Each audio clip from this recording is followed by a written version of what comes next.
Anantapuram కలెక్టరేట్లోని revenue భవనంలో గురువారం సాగునీటి సలహా మండలి సమావేశ నిర్వహణ సమావేశంలో పాల్గొన్న రాష్ట్ర ఆర్థిక మరియు ప్రణాళిక వాణిజ్య పన్నులు మరియు శాసనసభ వ్యవహారాల శాఖ మంత్రివర్యులు శ్రీ పయ్యవుల కేశవ్, రాష్ట్ర ఆరోగ్యం కుటుంబ సంక్షేమం మరియు విద్యా వైద్య శాఖ మంత్రులు సత్యకుమార్ యాదవ్, ఏఐబి చైర్పర్సన్ మరియు జిల్లా కలెక్టర్ మరియు magistrate doctor Vinod Kumar, IAS జిల్లా SP P Jagadish, Zilla Parishad chairperson Boya Girijamma, MLC Sivaramareddy, Rayadurgam MLA Kavala Srinivasulu, Guntakal MLA Gummanur Jayaram, Kalyandurgam MLA Alimineni Surendrababu, Anantapuram urban MLA Daggupati Prasad, Singanamala MLA Bandaru Sravani, Tadipatri MLA JC Asmit Reddy తదితరులు పాల్గొన్నారు.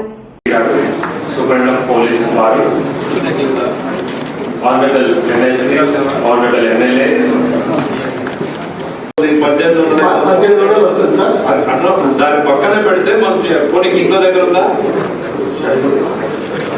ఎక్కడుందో పెట్టండి. హెచ్ఎల్ఎంసీకి ఎంత, జీపీసీకి ఎంత, జిఎస్పీసీకి ఎంత, ఏబీసీకి ఎంత ఒకసారి చూపించండి, అందరూ చూసిన జలవనరుల శాఖ మంత్రివర్యులు, ఆర్థిక శాఖ మంత్రివర్యులు, special chief secretary water resource వారందరూ కూడా వెంటనే అక్కడ దిగడం జరిగింది. సెక్యూరిటీ అనేది ఈరోజు కలిగింది. ఈరోజు ఇరిగేషన్ అడ్వైజరీ బోర్డులో మీ అందరికీ తెలుసు, ఉన్న నీళ్ళని ఒక వాటర్ మేనేజ్మెంట్ కేటాయించిన దానికంటే మేము తక్కువగానే వాడుకుంటున్నాం సార్. డ్యామ్లకి ఇన్ఫ్లోస్ ఎంత ఉన్నాయని చెక్ చేయడానికి ఇప్పుడు డీసిల్టేషన్ చేద్దాము, ఆ జమ్ము ఏదైతే పెరిగిందో దాన్ని కూడా తీపిద్దాము. ఇంకోటి నా ప్రాబ్లం ఏమైతుందంటే ఎన్ఆర్జీఎస్ కింద వీళ్ళు ఏం చేస్తున్నారంటే సిల్ట్ రిమూవ్ చేస్తున్నారు. అది కూడా ఇప్పుడు దాదాపు ఇరిగేషన్ అడ్వైజరీ బోర్డ్ 2024-25 మీటింగ్కి స్వాగతం పలుకుతున్నాం. మొట్టమొదటిగా ఎన్నికల తర్వాత కలెక్టరేట్కి మొట్టమొదటిగా విచ్చేసినటువంటి పరిస్థితి ఉంది. మీరు నిన్నగానే చూసుకుంటే బీకేస్ లో రైతులందరూ కూడా ఆత్మహత్య చేసుకునే పరిస్థితి. అంటే మనము గత ప్రభుత్వం చేసిన తప్పిదం వలన అందరూ కాలం మీద ఉండాలి. వ్యవస్థను అందరూ మర్చిపోయినాం. Letters be practical. జేఈ అనే వాళ్ళు తనకున్న రీచ్ లో 100% తిరగల, డిఈ 50% తిరగల, ఈఈ 20% తిరగల, ఎస్సీ 5% తిరగల.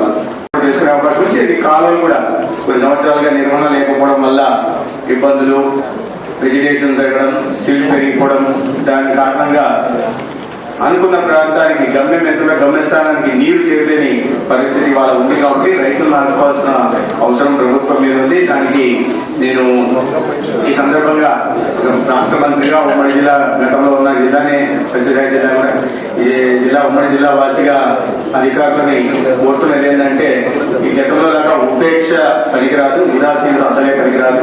రైతుల కష్ట నష్టాలకి స్పందించాల్సిన అవసరం ఉంది. ఇక చిత్తశుద్ధితోనే కాదు, సెన్సిటివిటీతో పనిచేసే ప్రభుత్వం ఇవాళ అధికారంలో ఉండే విషయాన్ని గుర్తు చేసుకోవాలి. అన్నదాతకి అండగా నిలబడాల్సిన అవసరం ఉంది. సాగునీరు, అదేవిధంగా తాగునీటి అవసరాలు కూడా ఈ ఉమ్మడి జిల్లాలకు అందించడం కోసం, ఎందుకంటే ఈ ఎస్సీ కామన్ గా ఉన్నట్టున్నారు రెండు జిల్లాలకు కలిపి. అనంతపురం చెరువు కానీ నింపాలని చెప్పేసి కోరుతా ఉన్నాను. అలాగే ఇంకొకటి, నేషనల్ పార్క్ దగ్గర ఒక చెక్ డ్యామ్ ఉంది. ఆ చెక్ డ్యామ్ కానీ ఫిల్అప్ చేయాలని చెప్పేసి సి కానీ కోరడం జరుగుతుంది. ఎందుకంటే నేషనల్ పార్క్ కి వాటర్ లేక ఆల్మోస్ట్ ఆ చెట్లు అనేవి వెళ్ళిపోయినాయి. గత 5 సంవత్సరాల్లో మెయింటెనెన్స్ లేక పార్క్ మొత్తం నిర్వహణ. దానికోసం నేషనల్ పార్క్ దగ్గర ఆ చెక్ డ్యామ్ నింపాలని చెప్పేసి సి కానీ కోరడం జరుగుతాం.